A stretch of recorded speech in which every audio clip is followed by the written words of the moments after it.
जय श्री राधे राधे।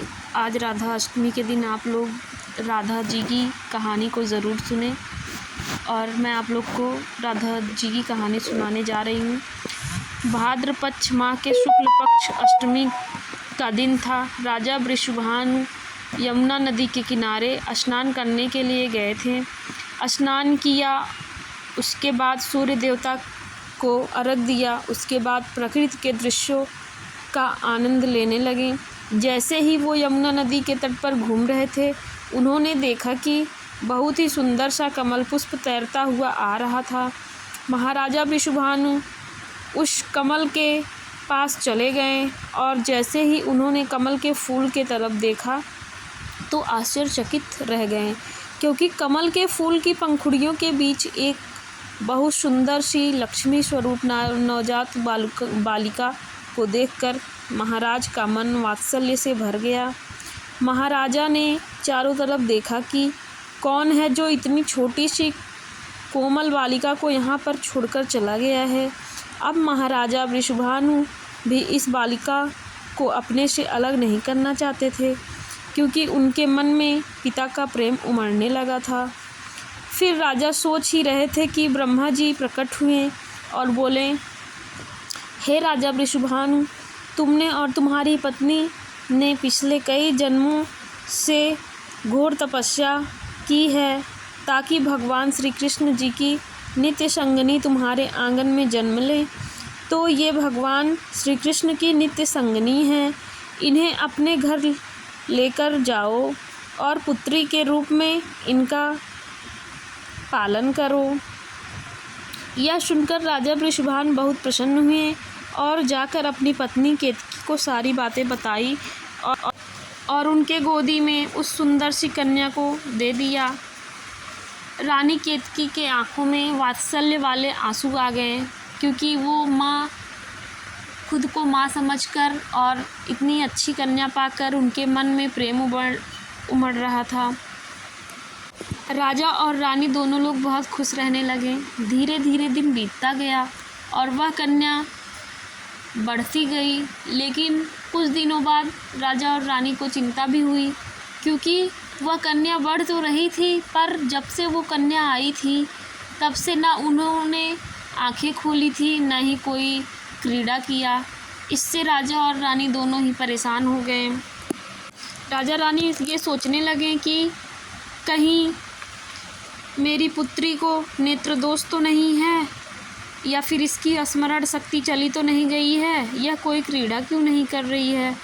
ये दोनों लोग सोच ही रहे थे कि नारद जी प्रकट हुए और उन्होंने दोनों लोगों को बताया कि आप अपने पुत्री के जन्म दिवस का आयोजन कीजिए और जन्म पर गोकुल से नंद जी के सपरिवार को बुलाइए। राजा वृषभानु ने सेम वही किया। उन्होंने बहुत ही बड़े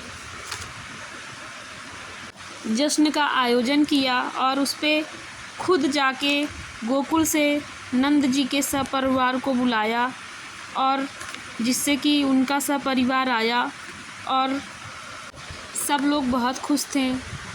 फिर सब आपस में बात करने लगे और मौका देखते ही भगवान श्री कृष्ण धीरे धीरे अपने नन्हे नन्हे कदमों से राधा जी के पालने के पास पहुंच गए और उनके पालने में झांक के देखा, जिससे कि राधा जी को ये एहसास हो गया कि श्री कृष्ण आ गए, और उनको उनके महक की से ही ये पता चल गया कि ये भगवान कृष्ण ही हैं। जिससे कि राधा जी अपने नेत्रों को पहली बार जब खोली तो भगवान श्री कृष्ण जी को उन्होंने देखा और बहुत ही प्रसन्न हुई, और वो तेज तेज से रोने लगी और क्रीड़ाएँ भी करने लगी, आंखें भी खोल दी, जिससे कि ये सब देख के सभी नगरवासी बहुत प्रसन्न हुए। आगे चलकर राधा रानी भगवान कृष्ण की नित्य संगनी बनी और उनका साथ दिया।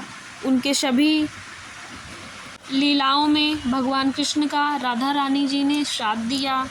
इस तरह से शास्त्रों के अनुसार 1000 एकादशियों का व्रत करने से जितना फल मिलता है, उतना फल हमें सिर्फ एक राधा अष्टमी का व्रत करने से मिलता है।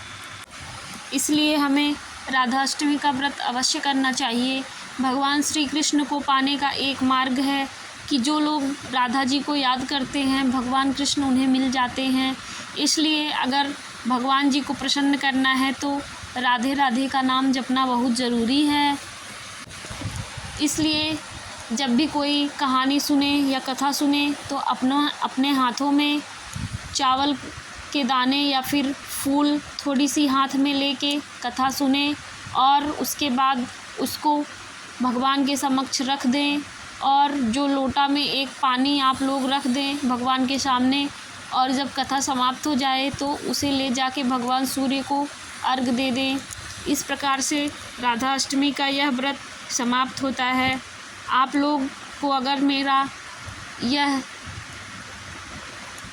कथा अच्छा लगा हो तो प्लीज़ आप लोग मेरे चैनल को लाइक सब्सक्राइब ज़रूर करें और मैं आप लोग को ऐसी ही सभी व्रतों की कहानियों को बताती रहूँगी और पूजा से जुड़ी सभी बातों को बताऊँगी जो भी मुझे आएगा। इसलिए आप लोगों का बहुत बहुत धन्यवाद कि आप लोग मेरे